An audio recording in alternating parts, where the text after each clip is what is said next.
할렐루야.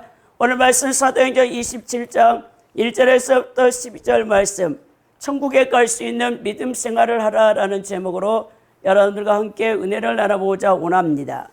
사도행전 제13장에서부터 28장은요, 이제 이 사도행전의 3부로서 이방 지역에 설립된 안디옥 교회를 전진기지로 하여서 복음이 아시아와 유럽 및 로마까지 전파되는 과정을 이방인의 사도로 세움받은 바울 사도의 사역을 중심으로 기록하고 있는 내용입니다. 그 중에서 제21장에서부터 17절 그리고 26장 32절까지는요, 제3차에 걸친 이방 선교 사역을 마치고 예루살렘으로 귀환한 사도 바울이 미결수의 신분으로 로마로 가게 된 배경이 기록된 부분으로서 그의 체포와 투옥 및 로마로 가기까지의 유대인들의 거듭된 고소와 그에 따른 바울 사도의 변론이 기록되어 있었습니다. 그리고 이어지는 27장에서부터 28장은 바울 사도의 로마 여행과 그 사역에 대한 기록 부분이 이제 되어 있는데요. 오늘 말씀은 27장, 28장의 이 기사의 계시 부분으로 바울 사도의 로마 여행 계시와 가이사라에서 그레데 섬의 미항까지의 여정에 대한 기록 부분입니다. 바울 사도가 이미 로마 황제 가이사에게 자신을 상수한 바 있어서 마침내 로마로 가게 되어졌습니다. 하지만 바울 사도의 로마 여행은 단순히 가이사 황제에게 재판을 받기 위함만은 아니었습니다. 바울은 하나님의 약속인 이 로마의 복음을 전하기 위해서 자신의 온대한 이 목적에 따라 스스로 죄인된 신분이 되어서 로마를 가게 되어지는 것이죠. 한편 오늘 이 모든 죄수들을 이끌고 가는 이 아구사도대의 백부장 율리오의 책임하에서 이것이 이루어지는데요.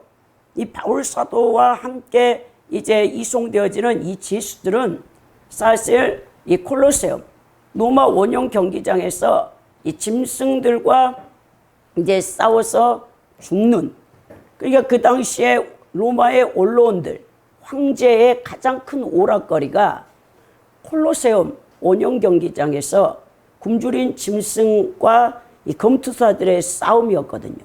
그게 오락이고 즐거움이에요. 그러니까 로마의 귀족들이 그만큼 타락했죠. 그때는 반인류애죠. 사실 인권이라는 게 없습니다. 로마가 전 세계를 제패하던 당시에 그 나라를 다 이제 전쟁으로 초토화시킨 다음에 노예들을 끌어오는 거죠. 그 중에서 강력히 힘을 잘 쓰는 이 전사들은 이제 검투사가 되어지면서, 여러분들이 영화 글라디에이터인가 그 영화를 보면 그 검투사 이야기가 나오거든요. 비참하게 이 다른 이 검투사와 싸워서 죽든지 아니면 짐승의 밥이 되든지 그 운명인데, 그 죄수들과 함께 지금 바울 사도가 그 배를 타고 로마로 향해 가는 것입니다. 이제 출발하여서 이탈리아로 가는 배로 갈아타고 그레데 미항이라는 곳에 이르게 되어지는 거죠. 바울의 로마 여행은 오늘 사도행전의 저자인 누가와 아리스타고가 함께 동행을 했습니다. 여기서 누가는 마게도냐에서부터 줄곧 바울 사도와 동행했던 인물로 이번 여행에도 바울과 함께 동행하면서 바울 사도를 로마로 보내시는 하나님의 섭리와 로마에까지 이르는 여정을 세밀하게 기록함으로써 복음이 어떻게 땅끝까지 확장되어 가는지를 증거하고 있습니다. 또한 아리스타고는 데살로니가인이에요. 바울 사도가 에베소에서 두란노 소원을 세워서 3년 동안 이 말씀을 가르쳤죠. 그때 함께 복음을 전하다가 체포된 바 있었던 사람이고, 바울의 마지막 예루살렘 방문 때도 그가 동행했고, 바울 사도가 로마에 투옥되어 있을 당시에도 바울 사도의 수종을 들었다고 골로새 4장 10절에 기록된 인물입니다. 이제 바울과 함께 로마에 가게 된 그들은 결국 바울 사도의 이 순교를 통해서 그것이 끝이 나고, 그 다음에 사도행전의 그 성령 행전은 계속되어서 복음을 이제 받아들인 이방인들에 의해서 이방 기독교가 세워지는 가운데 그 모든 일들이 계속되어지는 것을 보게 되는 것입니다. 오늘 우리가 이 말씀을 통해서 미결수의 신분으로 로마로 떠나게 된 이 바울 사도, 그의 이제 이 사역 부분을 통해서 여러분들과 함께 이제 세 가지로 은혜를 나눠보고자 원하는데요. 먼저는 그리스도의 몸된 교회의 성도들이 되어야 한다라는 그 말씀으로 사도행전 27장 1절에서부터 6절 말씀을 나누고자 원하고, 두 번째로는 영적인 거센 풍랑을 이겨낸 성도들만이 천국에 갈 수 있다라는 그 말씀을 사도행전 27장 7절에서부터 10절의 말씀을 나누고자 합니다. 그리고 마지막 셋째는 그릇된 믿음은 천국이 아닌 멸망으로 향해 가는 지름길이라는 사실을 11절에서부터 10절에 함께 나누고자 원합니다. 그러므로 바른 진리의 말씀에 우리가 순종하여 예수님의 말씀을 지속적으로 믿고 의지하며 승리하는 믿음 생활을 할 때만이 우리의 영원한 본향인 천국에 들어갈 수 있다는 것을 여러분들이 명심하고 오늘 말씀을 통해 그것을 함께 이제 살펴보고자 원합니다. 먼저는 그리스도의 몸된 교회의 성도들이 되어야 됩니다. 1절에서부터 그 내용을 살펴보면요, 우리가 배를 타고 이달리아에 가기로 작정됨에 바울과 다른 지수 및 사람을 아구스토 때의 백부장 율리오란 사람에게 맡기니라고 되어 있죠. 이제 이 이탈리아가 이탈리아를 말하고 있어요. 바울을 비롯한 이 지인들과 그들을 호송하는 백부장 군사들이 이탈리아로 떠나는 항해길에 들어서는 것이 아그리빠 왕과 베스토 총독에 의해서 이미 결정되어졌죠.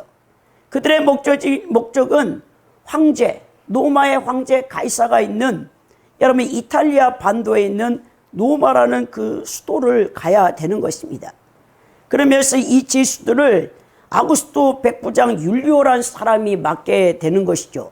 여러 명의 제수들과 함께 이제 그들을 데리고 가는데, 바울 사도 외에는 다 이미 사형 선고가 확정된 원형 경기장에 있는 로마의 귀족들, 언론들을 즐겁게 하기 위한 희생자들로 그 제수들이 함께 동반되어지고 가는 것을 보게 된다는 거예요.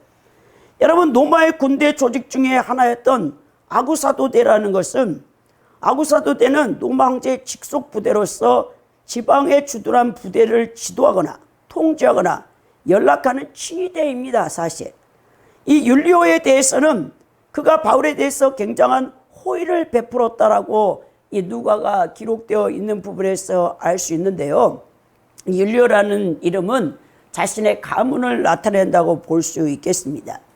오늘 이 내용을 보면 이 바울 사도가 기도하는 것보다 하나님께서 더 크게 응답하셨다는 것을 알 수 있었어요. 자, 바울은 그렇게 가기를 소원했죠. 로마로. 바울이 전 3차 약 10년간에 걸쳐서 여러분 전도 여행을 이제 했죠. 그의 복음 전파 열정은 식을 줄 몰랐습니다. 그는 복음을 전 세계로 물들기를 원했어요.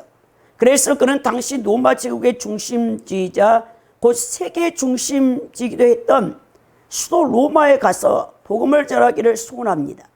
로마의 복음이 심겨지게 한다면 로마 전체 제국, 그 속국으로부터 모든 식민지의 나라까지도 가이사 황제의 한 말이면 이제 그 복음이 전파될 수 있기 때문에 가장 큰 영향력을 미칠 수 있는 가이사 황제를 만나고자 원했다는 것이죠. 그래서 3차 세계 전도여행 때 에베소에서 로마를 방문할 것을 계획을 세웠어요. 사도행전 19장 21절에 기록되어 있는데요, 또 고린도에서는 로마서를 써서 베베라는 여집사를 통해서 이미 로마에 교회가 세워져 있었습니다. 그 로마 성도들에게 전달했죠. 로마서 1장 15절에도 그가 이렇게 말을 하고 있는데요, 나를 할 수 있는 대로 로마에 있는 너희에게 복음을 전하기를 원한다. 그 로마의 수도 제국에 이 이방인들, 기독교인의 교회가 세워졌다는 것을 듣고 바울이 너무 기뻐한 나머지 그들에게 로마서를 써서 베베 여집사에게 보내면서 내가 너희들에게 가서 너희들의 얼굴을 보고자 원한다. 바울이 그 얘기를 했다는 거예요. 이러한 바울의 전도 여행 계획은 예수님께서도 기뻐하실 뿐만 아니라 사도행전 9장에서 부활하신 예수 그리스도를 만나고 소명을 받을 때 우리 예수님께서 바울 사도에게 사명을 줬죠. 너는 너희 민족 유대인들에게 복음을 전파하는 자가 아니고 이방인들에게 복음을 전하는 사도로 내가 직접 너를 콜링했기 때문에 너는 그 사역을 감당해야 된다. 충성스럽게. 그러니까 주님의 사명을 받은 바울 사도는 그 당시에 땅끝이 바로 로마였거든요. 그래서 이탈리아의 수도, 그 로마 제국의 수도인 로마에 가서 가이사 황제를 비롯해서 모든 로마의 귀족 황제 언론들에게 이 재판을 받는 과정에서 복음을 증거하고자 원해서 바울이 이렇게 소홀을 했는데 우리 하나님께서는 더 크게 응답을 하시는 거죠. 여러분, 바울 사도가 로마까지 가려면 얼마나 많은 어려움과 경비가 들겠습니까? 그 당시에는요, 지금처럼 교통편이 발달한 게 아니에요, 여러분. 배를 타고 가도 배가 지금까지 얼마나 여러분, 배가 발달했겠습니까? 배도 별로 발달한 게 없다는 거예요. 그러나 그는 이제 로마에 가는데 예수의 신분으로 가는데 그를 누가 지켜주냐? 로마의 백부장, 그것도 황제의 친위 부대의 이 최고 사령관인 이 율리오라는 백부장이 데리고 간다는 거예요. 그 경비도 다 대주는 거죠. 배도 그냥 착착착 가는 항구마다 대기하고 있는 것이죠. 이런 가운데 매우 우리 하나님께서 그의 모든 위험한 이 길을 그리고 또 많은 경비가 들 텐데 예수가 되어져서 우리 하나님께서 황제에게 재판을 받으러 가는 가운데 그를 로마로 갈 수 있게 해준다는 거예요. 그러니까 우리가 하나님께서 바울의 로마 전도 여행의 기도 응답을 볼 때 하나님이 사실 가장 좋은 방법과 때에 그것을 허락해 주신다는 거예요. 여러분들은 기도하다가 지칠 수가 있습니다. 우리가 기도의 응답이 지체되면 거기에 더 크고 놀라운 방법으로 응답하시려는 하나님의 계획이 숨겨져 있다는 것을 아시고 낙심해서는 안 된다는 거예요. 자, 우리의 기도에 응답하신 하나님의 선하심과 인자하심을 바라보며 특히 조급해서는 안 되는 거예요. 우리 크리스찬들은요, 이 유한한 시간 속에서 살기 때문에 굉장히 조급해. 아, 내가 이거 기도 응답을 받지 못하고 이거 이 세상에서 떠나는 거 아닌가.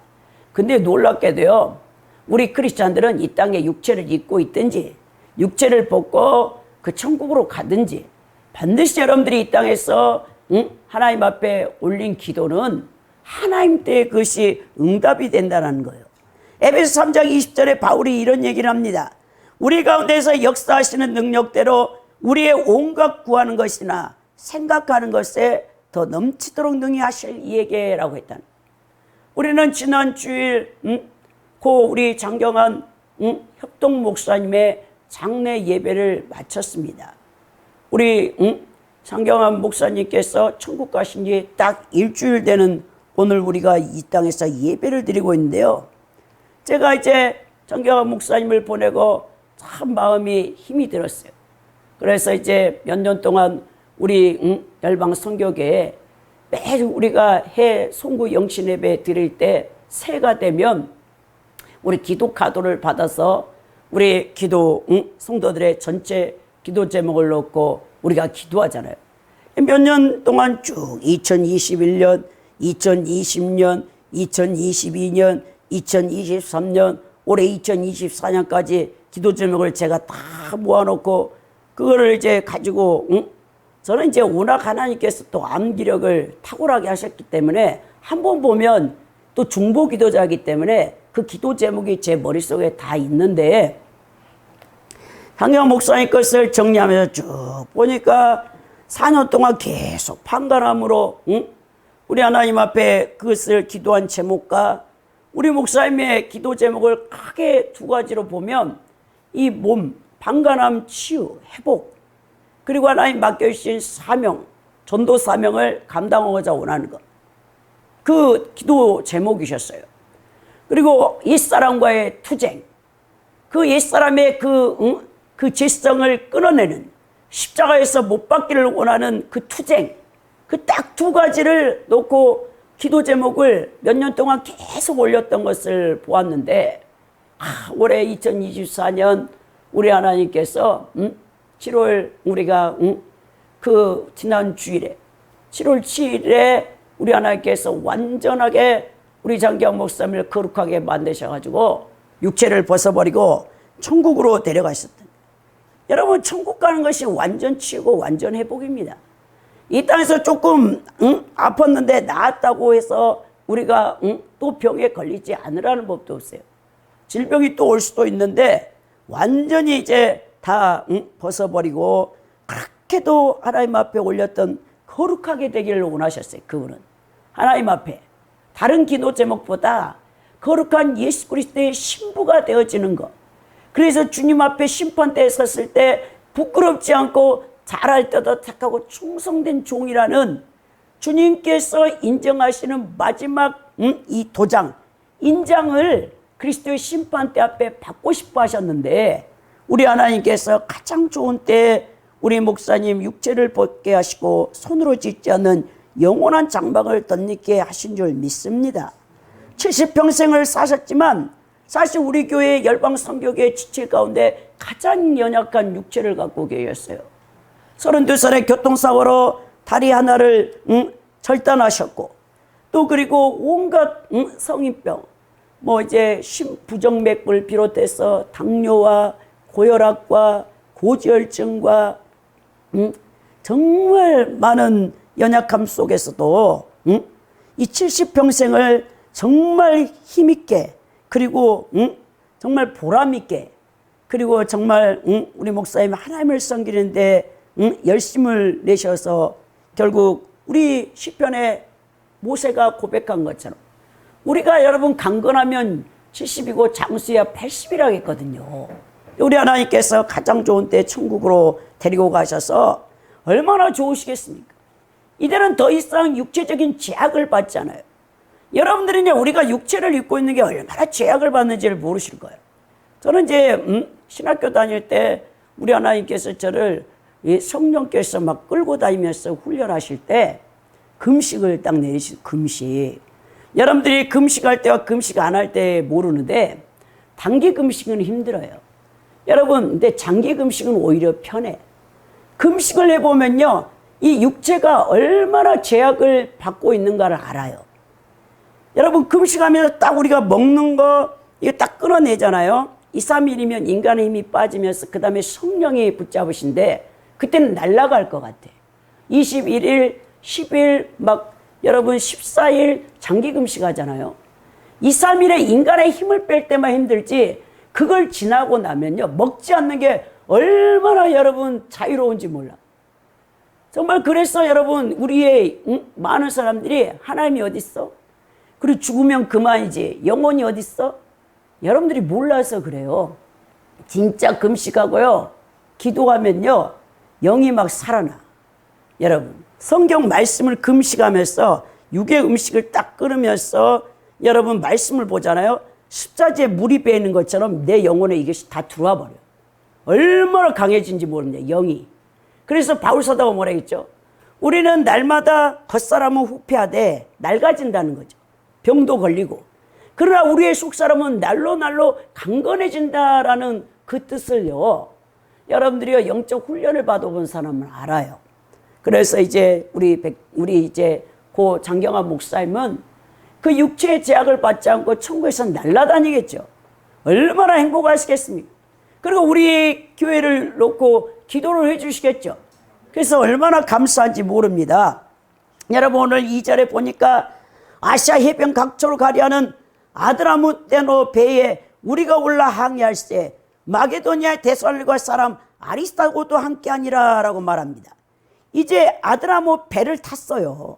노마의 원형 경기장으로 보내질 이 제수들을 데리고 여러 항구를 거치지 않고 직접 이탈리아로 갈 수 있는 직행 여객선이 없었던 것으로 보게 됩니다. 그래서 여러 항구를 거쳐서 배를 중간에서 갈아타고 이제 율리오가 백부장이 그 제수들을 호송하는데, 이 두 배가 하나는 아드라모테노 배와 알렉산드리아 배로 이제 갈아타는데, 여러분 이 아드라네토 배는 이 도시 이름을 딴 배예요.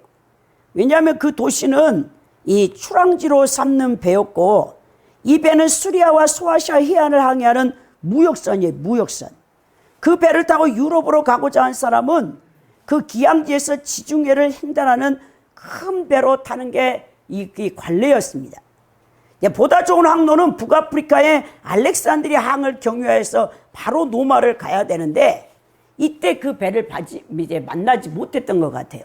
그래서 그들이 이제 이 배를 타고 가는데 이때 바울 사도가 이 누가와 그리고 아리스타고라는 데살로니가의 이 이방의 출신의 성도 신실한 이 기독교인과 함께 가는 거예요. 이것을 볼 때 우리가 무엇을 알게 되느냐? 교회는 이런 이름 없는 성도들의 말 없는 희생 위에 세워진다는 것을 알 수 있는데요. 오늘 여러분 바울이 노마로 가는데 제수로서 그리고 이제 온영 경기장의 검투사들과 이들은 완전히 중재, 반역죄를 지은 자들이죠. 이미 사형이 확정된 자들을 끌고 가는 그 배에 동역자로 여러분 이 두 사람 누가와 아리스토가라고가 따라갑니다. 바울이 얼마나 든든하겠습니까? 여러분 주의 일을 해보면 알아요. 나 혼자 하는 것과 내 두 명만 한 명만 나와 뜻이 같아서 마음이 같아서 그 일을 함께 할 때 굉장한 시너지 효과와 용기와 힘을 불어넣어 주는데 오늘 이 데살로니가 사람이 아리스타고가 나오는데 이가 누구인가? 사도행전 19장에 보면 예수 그리스도를 전파하였다는 이유로 에베소의 아데미 숭배자들에게 붙들려서 곤욕을 치렀다는 사람으로 아리스타고가 사도행전 19장 29절에 기록됩니다. 그는 바울을 떠나지 않고 언제나 바울 사도가 동행하며 바울의 선교 사역을 도운 사람인데요. 이 성경은 이러한 아리스타고의 도움이 사도 바울의 사역에서 얼마나 큰 영향을 끼쳤는지에 대해서는 상세하게 기록한 데 부분은 없어요. 하지만 분명한 사실은 그가 어떤 식으로든지 바울 사도의 선교 사역에 복음 전파 사역에 커다란 도움이 되었으며 그에 대하여 사도 바울이 깊은 감사의 마음을 가졌던 것을 알 수 있습니다.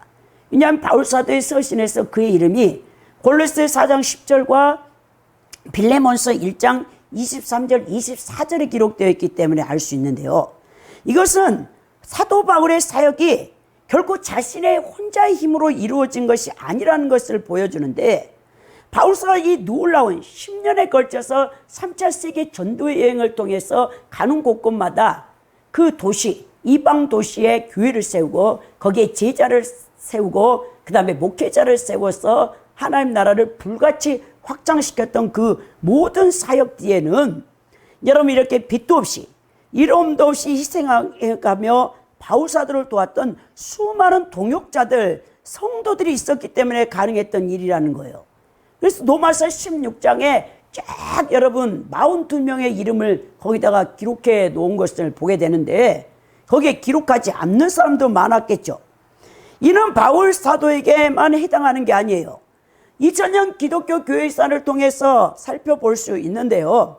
모든 시대 모든 영적 지도자들이 이렇게 이름 없는 성도들의 말 없는 희생을 힘입어서 그들에게 맡겨진 사역을 감당하고 하나님 나라를 확장했던 것을 볼 수 있습니다. 사랑하는 성도 여러분, 성경이 몇몇 위대한 사람의 이름만을 기록해 놓았다고 해서 하나님의 교회가 오직 그들만을 통해서만 유지되어 온 것이라고 생각하면 안 된다는 거예요.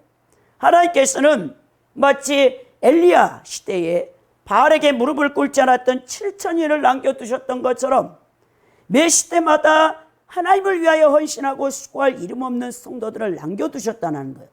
그리고 바로 그들을 통해서 당신의 교회를 이끌어 오셨습니다. 이것은 오늘날도 마찬가지예요. 21세기 포스트 모던 시대에 탈기독교화 시대에 구원받는 자가 소수, 남은 자들만 구원받게 되는 이 시대에 예수님의 재림을 눈앞에 두고 있는 이 시대에도 하나님께서는 교회에 이름난 몇몇 목사님들의 수고와 능력으로 유지되는 게 하는 것이 아니라 아무도 알아주지도 않는 그리고 상을 주지도 않는 오직 하나님만을 바라보며 말없이 수고하고 봉사하는 성도들에 의해서 오늘도 교회의 명맥이 유지되고 있다는 사실을 알아야 된다는 거예요.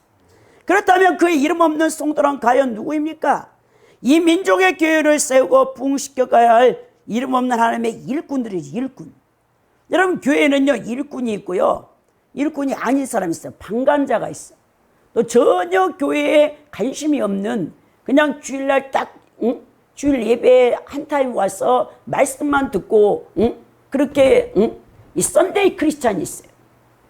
그리고 교회 안에는 쭉정이, 가라지, 알곡이 있습니다.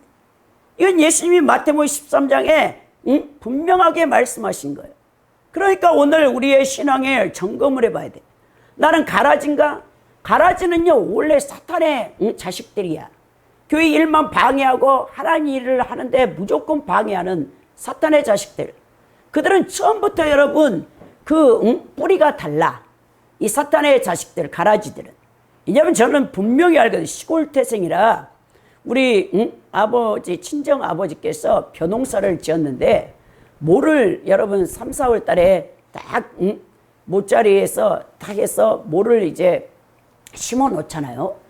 이 지금 여름 7, 8월 때 엄청 뜨거운 무더위와 이 바람, 막 비가 오는 사이에 이 벼가 쭉 자라나는데 놀랍게도 벼 사이에 아주 키 큰 것이 자라나.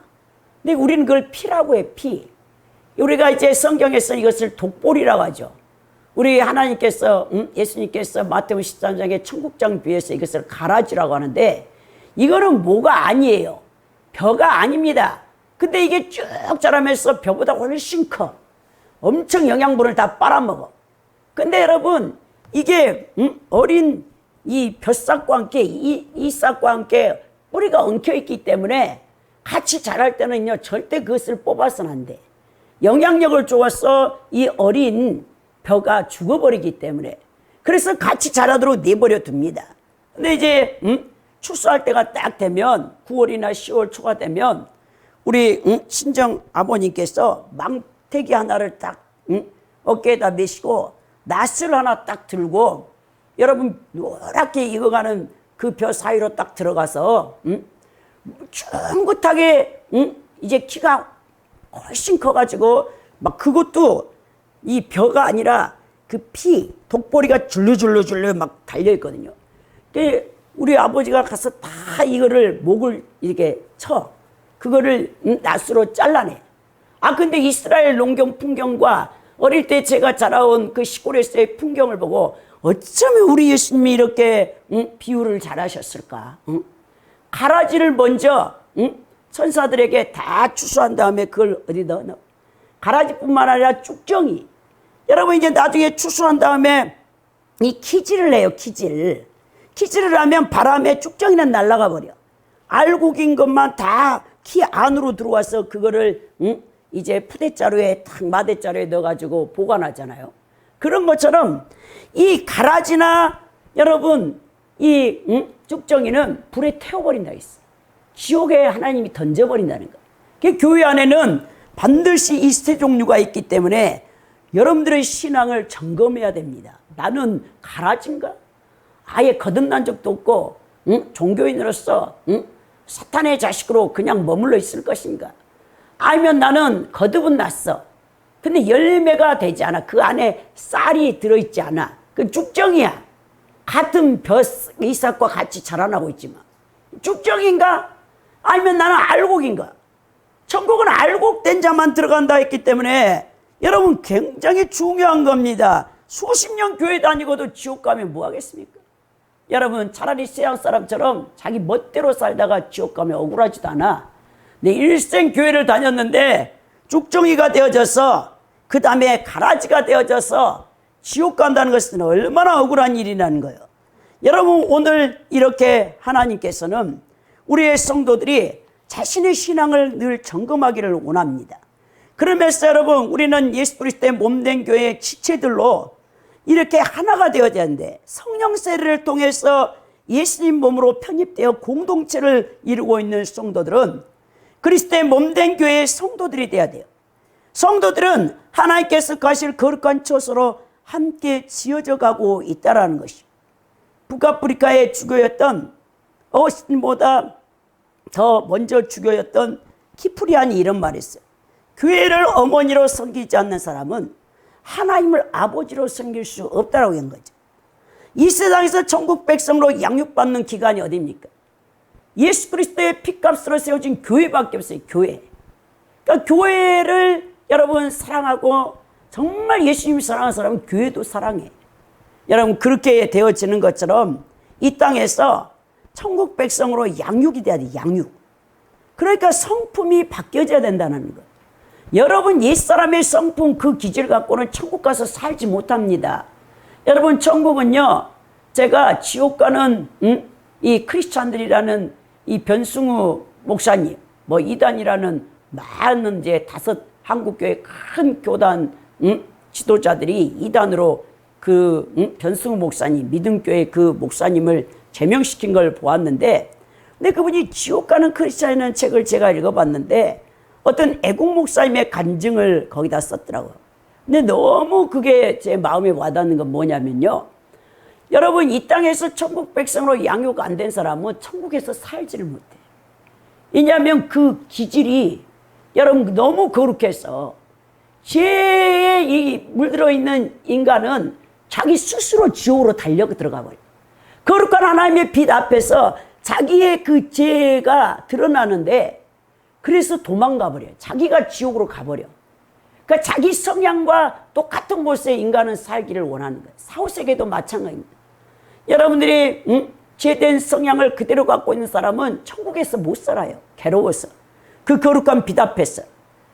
그렇기 때문에 여러분 우리가 이 땅에서 우리의 이 성품이 날마다 성화되어져서 예수님의 거룩한 말씀의 빛 앞에서 회개하고 투쟁을 통해서 거룩해지려고 몸부림을 치고 양육이 되어져야 된다는 거예요.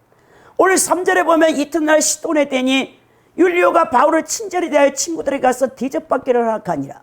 야, 여기서 바울을 풀어줬어. 그리고 거기에 여러분 벌써 이 시돈 지역에도 디아스포라들이 가서 예수를 믿는 사람들이 있었기 때문에 바울이 거기서 그들에게 대접을 받는 것이죠. 여러분 어디를 가든지 바울은 그 인격이 갖추어졌기 때문에 많은 사람들에게 이 이방인 율리오, 여러분 이 백부장이라 할지라도 바울을 존경하는 거예요. 그걸 볼 수 있습니다. 더 나아가 4절에 보니까 또 거기서 우리가 떠나가다가 맞바람을 피하여 구브로 해안을 의지하며 항해하더니, 구브로가 어떤 지역이었죠? 바울과 바나바가 제1차 전도 여행 시 처음 방문했던 섬으로 사도행전 13장 4절에 기록되어 있는 섬인데, 이 안디옥에 있는 수리아 지역과 남부 갈라디아, 길리기아 지역 사이에 북동 지중해 위치해 있는 섬이 바로 구브로였어요. 구브로. 자, 바울 일행을 태운 아드라모노 배가 구브로 섬의 동북쪽인 해안선을 따라서 지금 소아시아 지역 남쪽 연안을 따라서 항해하고 있는데 서북풍이 불어온 거예요. 맞바람이 불어온 겁니다. 그 배가 지금 전진할 수가 없는, 갈 수가 없는 것이죠. 에데사라는 뜨거운 지중해 풍이 지금 서풍이 불어와서 그들이 구브로 동쪽 해협을 따라 우회하지 않을 수 없게 만드는 거예요.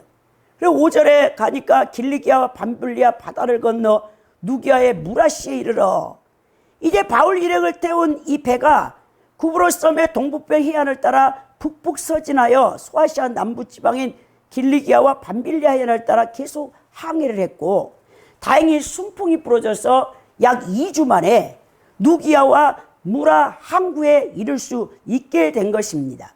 이 무라항은 소아시아 서편 최남단에 위치해 있는 국제 항구 도시로서 애굽에서부터 오는 곡물을 다 실어다가 노마로 보내는 여러분 그 항구로 유명했어요.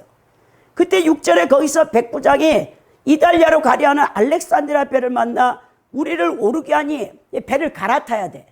단번에 이제 여러분 이탈리아 노마로 갈 수 있는 배가 없기 때문에. 그래서 알렉산드리아 이제 배를 갈아타는데, 백부장 율리오는 소아시아의 남부 해안에 위치한 항구 도시 무라에서 이탈리아로 가는 배를 발견하고 이제 그 세계 최강의 도시 수도 제국 노마에 위치하고 있는 이탈리아 반도를 향해 가게 되는 것입니다. 근데 그 배가 애굽에서 나오는 모든 곡물을 싣고 있어요. 노마 사람들의 주식이었던 노마의 대규모 곡물 수송 선단이었는데, 거기다 제수를 태워가지고 갔는데 그 배의 선원들, 노마에 이제 가는 그 제수들 또 바울 사도 다 합쳐서 276명이 그 배에 올라탄 겁니다. 그 어마어마한 공물을 싣고 가는 것이죠. 그래서 바울 일행이 무라에서 갈아탄 배가 이제 알렉산드리아까지 가게 되는데, 이 배들은 사실 개인 소유예요. 개인 소유 배. 이 소유주들은 로마 정부와 특별한 계약을 체결했는데, 이 배들은 로마 정부가 운영하는 애국과 로마 간의 유통권을 이양받은 대신 반드시 로마 정부가 요구하는 일을 해야 될 의무를 갖고 있었어요. 그래서 이제 로마의 백부장 율리오의 말에 따라 로마 정부의 요구에 응해야 되기 때문에 그 지수들을 다 태워줬던 것을 보게 됩니다. 그런데 이제 가다 보니까 거센 풍랑이 이제 부는 거예요. 여러분, 이제 7절에서 10절의 말씀을 살펴보면 여러분, 이 유라굴라 광풍을 만나게 되는데 엄청난 태풍을 지금 맞이하게 되는 것입니다. 2주 동안 바다에서 그 배가 다 파손되고 곡물이 다 바다에 빠져버리고 다 죽게 생기게 된 거죠. 이런 광풍을 우리 성도들도 만나게 된다는 거예요. 여러분, 우리가 예수를 믿는다고 고난이 없고 환난이 없습니까? 사실 여러분, 세상 사람보다 더 많은 환난과 고난을 만날 수 있어요. 예수 그리스도를 믿는 성도들에게. 그 영적 거센 풍랑을 이겨낸 성도들만이 천국을 가게 되는데, 오늘 7절에 보니까 배가 더디가 여러 날 만에 간신히 니도 맞은편에 이르러 풍세가 더 허락하지 아니하므로 살몬의 앞을 지나 그레데 해안을 바람막이로 항해하여라고 했죠. 지그재그로 막 지금 떠내려가는 것이죠.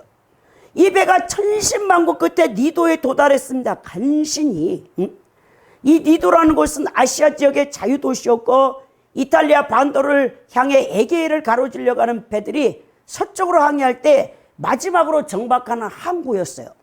그러니까 아까 그 무라에서 이 니도까지는 약 223km 정도 떨어져 있습니다. 근데 풍세가 더 허락하여서 나아갈 수가 없다라는 거예요. 니도 맞은편에 곧바로 서진하여 그레데성과 발칸 반도의 남단 해안 사이로 빠져나갈 작정이었는데, 너무나 강렬한 이 서풍이 강풍이 불어오므로 갈 수가 없게 된 겁니다. 그래서 뱃머리를 돌려서 그레데섬 동남쪽으로 돌려 해항을 하게 된 것이죠. 자, 그래서 그레데섬을 소아시아 이탈리아 사이에 위치한 발칸 반도인데, 남쪽으로 약 100km 떨어진 지중해 섬 가운데 하나예요. 이제 그곳을 방파제 역할로 삼아 거기 정박을 하게 되어진 겁니다. 그리고 더 나아가 간신히 8절에 보니까 그 연안을 지나 미양이라는 곳에 이르니 나시아시에 가깝더라라고 말하는 거죠. 무라성에서 알렉산드리아 배로 갈아탄 바울 일행은 니도 맞은편에 간신히 이르렀고 미양에 간신히 이르렀습니다. 자, 이런 것처럼 정말 이 미양이라는 것은 이 한자로 아름다운 항구란 뜻이에요. 미양은 그레데섬의 중간쯤에 위치한 남해안 자그마한 도시인데, 여러분 그곳에 이제 정박을 했죠. 이처럼 여러분, 우리 성도들도 예수님을 믿고 인생을 사는데 거센 풍랑을 만날 수가 있어요. 근데 이 거센 풍랑을 이겨내는 자만이 결국 아름다운 천국에 들어갈 수 있다는 것을 보여주는데, 우리가 이제 알아야 될 것은 이 세상에 우리 인생은 진정으로 행복하고 편안하게 해줄 곳이 없습니다. 우리는 이 세상에 늘 고통스럽고 불행한 일들을 많이 겪게 되어져요. 성도 여러분, 우리를 진정으로 행복하고 편안하게 해줄 인생의 항구는 이 세상에 없다라는 거예요. 육체를 벗고 천국에 가서야 정말 우리에게 원하는 안식과 평강이 주어진다는 것. 그러므로 우리는 언제나 저 천국을 소망하고 그곳을 향해 이 신앙생활을 해야 된다는 것. 사실 우리 성도들은 거센 풍랑이 몰아치는 이 세상이라는 대해를 항해하고 있는 인생의 바다에 배를 탄 사람들입니다. 그리고 우리는 지금 이 땅의 어떤 항구보다도 아름답고 찬란한 저 천국을 향해 나아갑니다. 천국은 이름에서가 아니라 실제로 아름다운 인생의 최종 항구예요. 우리가 영원히 살 초소라는 것이죠. 우리가 저 아름다운 천국에 이르려면 이 세상에서 몰아치는 거센 질곡의 풍랑을 이겨내지면 아니하면 안 된다는 겁니다. 여러분, 신앙생활 중에 불어오는 거센 바람과 인생을 덮쳐오는 무시무시한 파도를 극복해야 됩니다. 우리 하나님께서 우리에게 고난과 역경을 허락하시죠. 바로 우리 옛사람을 파쇄하기 위함이죠. 고통을 통해 옛사람의 죄된 성품이 파쇄되어져야 된다는 거예요. 근데 원망 불평하면 오히려 옛사람의 성향이 더 강해져요. 이건 출애굽기 1세대 광야에서 40년 동안 여러분 이스라엘 백성들이 했던 걸 보면 알 수 있어요. 민수기 11장에서부터 쭉 그 내용이 나와 있는데 마라의 신문을 만나죠. 그들이 모세와 아론에게 돌을 집어 죽이려고 할 때 하나님이 한 나뭇가지를 던져라 해서 나뭇가지를 던졌더니 마라의 신문이 단물이 되었어요. 거기서 던진 여러분 그 나무는 예수 그리스도의 십자가를 상징해요. 여러분 처음 예수님 믿을 때는 그 고통스러웠던 인생이 마라의 쓴물 같은 인생이 기쁨으로 충만해. 성령으로 처음 거듭나면 얼마나 기쁜지 몰라요. 근데 그 기쁨으로 끝나는 게 아니야. 그건 하나님의 일방적인 은혜를 부어줬고 이제 우리 안에 있는 옛사람을 다루시기 위해서 고난을 줘. 광야 같은 그 40년 동안의 이스라엘 백성들이 왜 원망불평하죠? 먹을 것도 없습니다, 여러분. 광야에 무슨 먹을 것이 있습니까? 농사를 짓지도 못하는데, 비가 오지도 않는데, 잠잘 곳도 없어요. 얼마나 그들이 고통스러웠겠습니까? 뱀과 정갈이 우글거리는 곳이에요. 낮에는 40도, 50도의 그 뜨거운 태양 아래, 밤에는 또 일교차가 커, 영상 4도, 1도로 내려와. 그러니까 막 바위가 탁탁 깨지면서 모래가 되는 거지. 근데 우리 하나님께서 그때도 매일 새벽에 선사들이 먹는 음식인 만나를 내려주시고, 그리고 그들의 출애굽에 나올 때 신고 나온 옷과 신발이 닳지 않도록 우리 하나님께서 기적을 베푸시고, 떠나가 여러분 낮에는 그 뜨거운 태양을 막아주는 구름기둥, 밤에는 추우니까 그 열기를 주시기 위해서 불판을 이렇게 깔아줬잖아요. 200만 300만 명이 법궤가 모셔져 있는 성막을 중심으로 동서남북으로 하나님의 군대로 진열을 해가지고 거기서 훈련받는 거예요. 우리가 인간의 생각을 봤을 때 참 어이가 없다. 가나안 땅을 들어가서 그 강한 족속들, 아낙 자손들, 거구들, 3m 키가 이상인 전사들과 7족속과 싸워야 되는데 광야에서 40일 동안 뭐하냐? 하나님께서 구름기둥이 움직이면 빨리 다 싸갖고 다 따라가야 돼. 하나님께서 구름기둥이 멈추면 거기서 진을 쳐야 돼. 그게 하나님의 군대의 방법이야. 동서남북으로 세 지파씩 진을 쳐서 하나님의 군대라. 민수기 1장부터 계수하라고 하잖아요. 만 20세 이상 장정 가운데 군대에 전쟁에 나갈 수 있는 사람들을 계수하라. 60만 명이 넘게 그 군대를 훈련하는데 우리가 봤을 때는 뭐 칼을 들고 총을 들고 훈련하는 게 아니야. 하나님의 여러분 이 군사들은 영적 전쟁을 하는데 우리의 싸우는 여러분 적은 바로 세 종류가 있는데 우리 안에 옛사람, 그리고 이 세상을 지배하고 있는 마귀 임금인 누시퍼와 그 타락한 천사들, 더 나아가 이 세상 세력, 이게 우리의 에베소 6장에 바울 사도가 너희는 하나님의 전신갑주를 입으라 했죠. 너희들의 싸움은 혈과 육의 싸움이 아니라 정사와 권세와 세상 주관자들과 악의 영들과의 전쟁이라 하였다는 거예요. 이 전쟁은 보이지 않는 영들과의 싸움이라는 겁니다. 근데 여러분들이 너무 약해. 하나님의 군대로 기수된 자는, 부름받은 자는 무엇을 먹을까 마실까 입을까 염려하지 말았어. 생활에 얽매여서는 안 된다라고 디모데전서 1장에서도 또 그렇게 바울이 얘기하고 있는데도 몰라. 오직 이 땅에서 무엇을 먹을까 마실까, 이방인들과 똑같아. 예수 안 믿는 사람하고 동일하게 살고 있어. 그 생활 방식의 패턴이.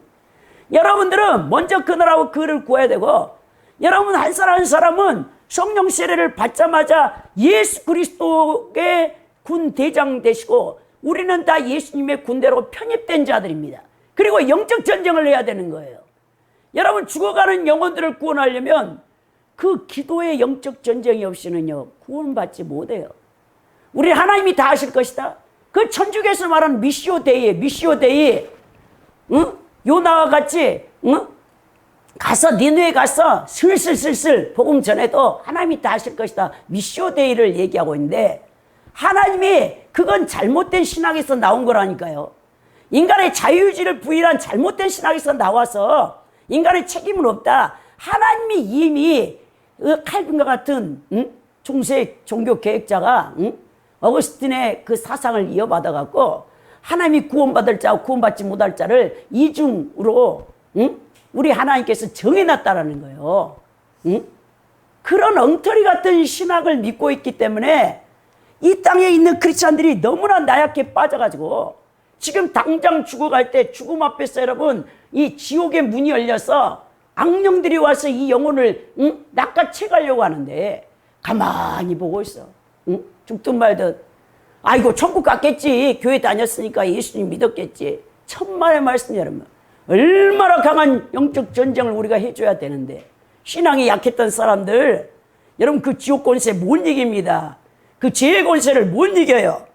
그래서 오늘 여러분 바울 사도가 우리에게 하나님께서 이 광풍을 만나게 해서 고난과 시련을 주신 목적이 여러분들을 하나님의 군대로 편입시켜 전사로 만들기 위함인데 그 훈련을 하나님께서 하시기 위함인데 여러분 그것을 통해서 여러분들이 강력한 하나님의 사람이 돼야 됩니다. 우리가 신앙생활 중에 오는 각양 고난과 역경을 이겨내지 못하면 거센 풍랑으로 인하여 파손한 배들처럼 믿음을 잃어버리게 된다면 그는 결국 아름다운 천국에 들어가지 못합니다. 여러분 사도 바울이 후메네오와 알렉산더에 대해서 말했어요. 디모데전서 1장 18절에 20절에. 근데 그들이 어떻게 했다죠? 믿음에 관하여서는 파손된 자라고 했습니다. 지옥 같다라는 거예요. 그들도 이 바울 사도를 따라서 세계 2차 전도여행까지 갔던 사람들이야. 그만큼 바울 사도의 동역자로서 세계 선교를 놓고 정말 동역했던 사람들이 결국 끝까지 가지 못하고 믿음이 파손되어 세상으로 다시 돌아가 버렸어요. 마귀에게로 돌아가 버렸다는 말입니다. 여러분 그만큼 우리가 마지막까지 신앙을 지킨다는 게 그렇게 어렵다는 거예요. 그러므로 우리는 언제나 우리를 위해 예비해 둔 천국을 바라보면서 우리에게 주어진 어떤 고난과 역경을 온다 할지라도 그것을 당당히 이겨내야 된다는 것입니다. 그리할 때만 여러분들이 천국 갈 수 있다는 사실을 잊지 마시기 바랍니다.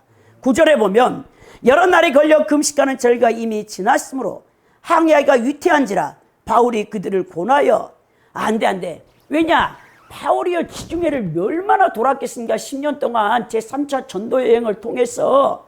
그래 이때가 되면 유라굴라 강풍이 온다라는 걸 알아요. 바울이 이미 경험을 했습니다. 여러분들이 고린도후서에 보면 바울 사도가 배에서 파손돼서 그 표류자가 되어져서 일주일간을 주야로 바다에서 떠다녔다라고 그 간증하는 것이 있거든요. 그래서 바울이 안 된다고. 왜냐하면 9월 중순부터 3월까지 지중해상에 돌풍이 분다라는 것을 그리고 바울이 이미 과거에 자기가 전도여행을 떠났을 때 파선을 받기 때문에 알기 때문에 가지 말고 여기 미양에서 겨울을 나고 다시 순풍이 불면 가자라고 얘기를 해줬다는 거예요. 근데 10절에 보니까 말하되 여러분이여 내가 보니 이번 항해가 하물과 배만 아니라 우리 생명에도 타격과 많은 소리를 끼치게 할 것이다. 왜?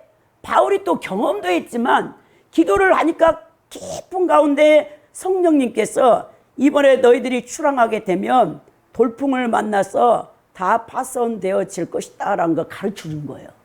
계시를 받은 거예요. 그래서 바울이 가지 말자. 그렇게 여기서 3개월을 지내자라고 겨울을 지내자라고 했는데 말을 안 들어. 율리기오 백부장이. 왜? 근데 율리기오도 그럴 수밖에 없어.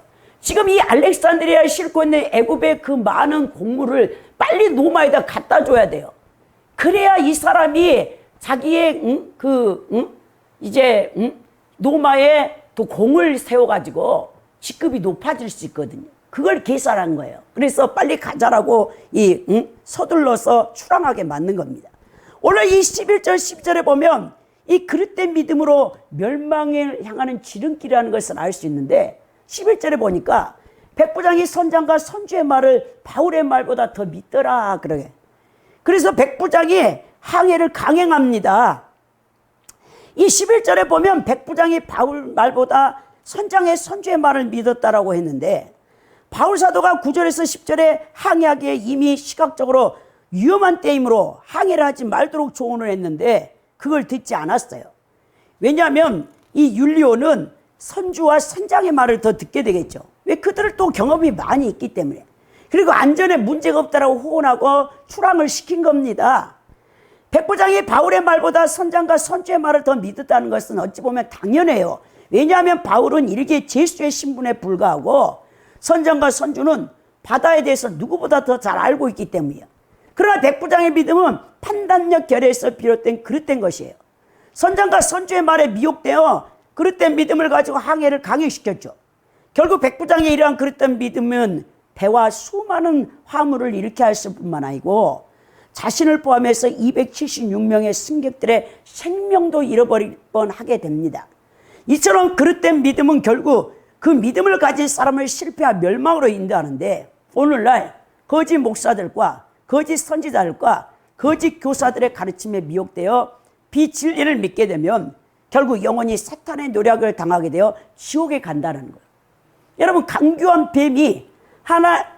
뱀의 말을 하나님보다 더 신뢰했던 아담과 하와를 보십시오. 그들은 그 그릇된 믿음으로 인하여 에덴 동산의 복락원을 잃어버리고 가시와 은건기가 나는 땀을 흘리지 않고는 수고하지 않고는 살 수 없는 여러분 이 세상에 살게 됐다는 거예요. 아담의 원죄 유전으로 인하여 그 후손들은 자사손손 고통을 당하며 살고 있습니다. 또 가나안 땅을 향해 가던 도중에 모세가 시내산에 올라갔다가 내려오지 않자 아론과 함께 그 시내산 광야에 있었던 자들이 우리를 인도할 하나님의 상을 만들어내라 했더니 아론이 죽임을 당할까 무서워서 다 너희들이 출애굽할 때 애굽 사람들에게 빌려온 가지고 온 것을 가지고 와라, 금부치를 다 갖고 오라 해가지고 금송아지를 만들어 가지고 이걸 섬기는 거죠. 그들을 보십시오. 결국 어떻게 되었습니까? 자기 동족들에 의해서 네이 지파가 나와서 3,000명이 나와서 다 죽여버리잖아. 그걸 동조했던 자들을. 이런 여러분 동족상잔의 비극. 더 나아가서 여로보암에 의해서 단과 베델에 만들어 놓은 송아지 우상을 하나님으로 섬기고 믿었던 북이스라엘의 10지파들의 운명이 어떻게 됩니까? 그들 역시 그들의 그릇된 믿음으로 말미암아 아수르라는 나라에 의해서 완전히 패망을 당하고 남유다 역시도 586년에 신바벨론 제국의 느부갓네살 왕의 3차 침공을 통해서 나라가 없어져 버리고 포로로 식민지로 70년 동안 바벨론 제국에 끌려가서 고통을 받게 된다는 거예요. 믿을 수 없는 것, 믿어서는 안 되는 것을 믿으면 결국 그 그릇된 믿음으로 말미암아 영생을 놓치고 지옥을 갑니다. 그릇된 믿음은 멸망을 향해서 가는 지름길이에요. 그러므로 여러분 절대로 어리석게 사탄의 거짓 교리와 거짓 비진리에 미혹되어 영혼을 노략당해서는 안 돼요. 이 세상에서 모든 걸 다 잃어버려도 여러분들 영혼을 사탄에게 노략당해 지옥 가는 것은 안 된다는 겁니다. 우리가 믿어야 하는 유일한 한 가지는 오직 성삼일체 하나님의 바른 진리 말씀을 읽고 순종해야 구원받고 천국 갈 수 있다는 사실을 명심하시기 바랍니다. 유튜브나 인터넷에서 어떤 목사님의 말씀에 은혜를 받았다고 미혹되어서는 안 되는 이유가 여기에 있어요.